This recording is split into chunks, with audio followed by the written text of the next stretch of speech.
مع الله يا من تحبه، كيف أنت بغير الله عز وجل؟ رسالة اليوم هي رسالة تجديد علاقة مع الله عز وجل. رسالة اليوم بناية طريق إلى رب الأرض والسماوات. رسالة اليوم أن تعيش مع الله عز وجل كما أمر وكما أحب رسوله صلى الله عليه وآله وسلم. نعم، الكل يغدو إلى الله، فمعتق نفسه أو موبقها. كم يتذكر الإنسان عيشته في هذه الدنيا، ما هي إلا أيام وساعات وشهور ودقائق، ثم ينتهي العمر، ثم ينتهي الأمر، ويبقى وجه ربي ذو الجلال والإكرام. أريدك أن تتأمل كيف أنت مع الله. تذكر يا غالي كم من نعمة لله عز وجل من بها عليك، قلما شكرته عليها. تذكر يا غالية كم من خير أعطاك، كم من شر صرف، كم من نعمة أعطى، كم من خير أغدق به، كم من فضل تفضل به جل جلاله. ولكن أين الشكر؟ ولئن شكرتم لأزيدنكم ولئن كفرتم إن عذابي لشديد. تذكر يا غالي إذا حل الهم وخيم الغم واشتد الكرب وعظم الخطب وضاقت السبل وبارت الحيل، نادى المنادي يا الله يا الله. لا إله إلا الله العظيم الحليم، يفرج الهم، ينفس الكرب، يذلل الصعاب، يجيب الدعاء، يرفع الظلم، يعطي عبده. فاستجبنا له ونجيناه من الغم وكذلك ننجي المؤمنين. وما بكم من نعمة فمن الله، ثم إذا مسكم الضر فإليه تجأرون. إذا أجدبت الأرض، إذا مات الزرع، إذا اشتد على الإنسان الأمر، من ينادي؟ ينادي الله. من يسأل؟ الله. من يدعو؟ الله. لا إله إلا الله. كم ننسى، كم نتغافل، كم نتعاظم، كم نتكبر. لكن الله عز وجل إذا سألته والله ثم الله أعطاك. إذا رجوت فتح لك الباب. إذا توجهت إليه سمع دعاك، أجاب شكواك، كشف ضرك، شاف مرضك، فتح لك بابه، دلك عليه. تضيق نفسك، يبعد عنك الأصحاب، يتخلى عنك الأقرباء والأحباب، إلا الله عز وجل ما يتخلى عنك، إلا الله عز وجل ما يتخلى عنك. أين الولاية؟ الله عز وجل أعطاك ما شكرت، الله عز وجل من عليك ما شكرت. اليوم يا أخوان منا من يعيش بلا هدف، ما يصلي، ما يقرأ القرآن، ما يبر والديه، ما يحسن إلى جيرانه، ما يحب أقربائه، يؤذي المسلمين، يخرب في مصالح المسلمين. الله عز وجل أعطاه بلد، أعطاه خير، أعطاه بركة، يخرب، يكسر، يؤذي.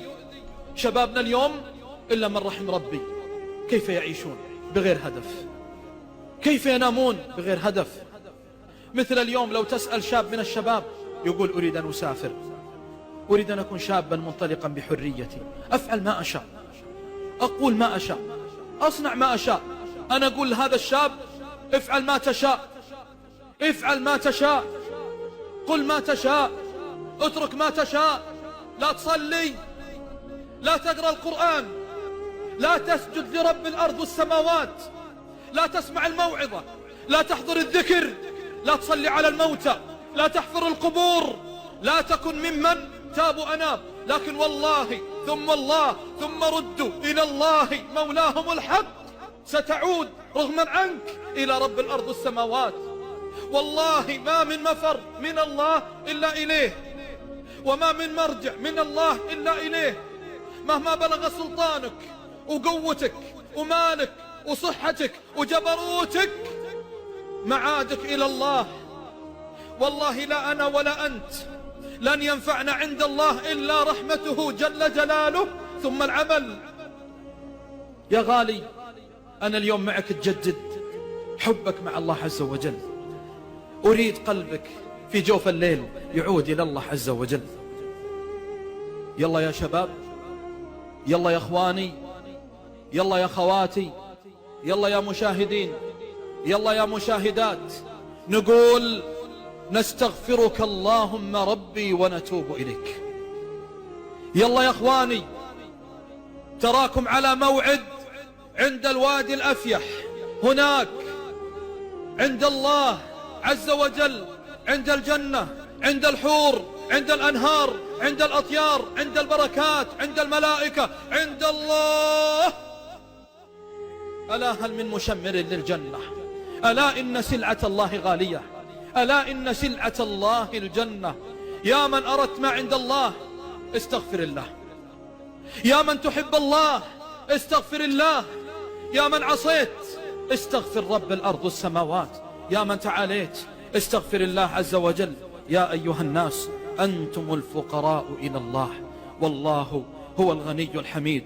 عاتب نفسك واقبل على مولاك واستغفر ربك وقل يا ربي أنا اليوم جيتك، قل يا ربي أنا اليوم حبيبك، قل يا ربي لن أضيع صلاة، قل يا ربي لن أعق والدي، قل يا ربي لن أترك القرآن، قل يا ربي سأحمل فؤادي إلى جنة عرضها السماوات والأرض، قل يا ربي جيت إليك، جيت إليك تائب، جيت إليك منيب، جيت إليك فافتح لي أبواب الرحمة. اليوم فتحنا لك باب الرجاء، واعلم أن مولاك عز وجل يحبك حبا، بل ويرجو لك فضلا ويرجو لك كرما وإحسانا. ولهذا تذكر يا غالي أن ربك عز وجل يحب التوابين ويحب المتطهرين ويحب العائدين ويحب التائبات ويحب العائدات ويحب من تقرب إليه جل جلاله. صدق الله عز وجل لما قال الذين آمنوا ولم يلبسوا إيمانهم بظلم أولئك لهم الأمن وهم مهتدون، وإلا فندم وصراخ وحسرة وألم ونقمة. فأحسن وفادتك إلى الله عز وجل، واعلم أن ربك عز وجل يناديك وسيناديك ولا زال عز وجل يناديك. ففروا إلى الله إني لكم منه نذير مبين. أحسن الله لي ولكم وغفر الله لي ولكم وتاب الله علي وعليكم. يا معاشر الشباب، أشهد الله أن يحبكم فيه، وأرجو الله يجمعني وإياكم في مستقر رحمته تحت ظل عرشه يوم لا ظل إلا ظله، يوم لا ينفع مال ولا بنون إلا من أتى الله بقلب سليم.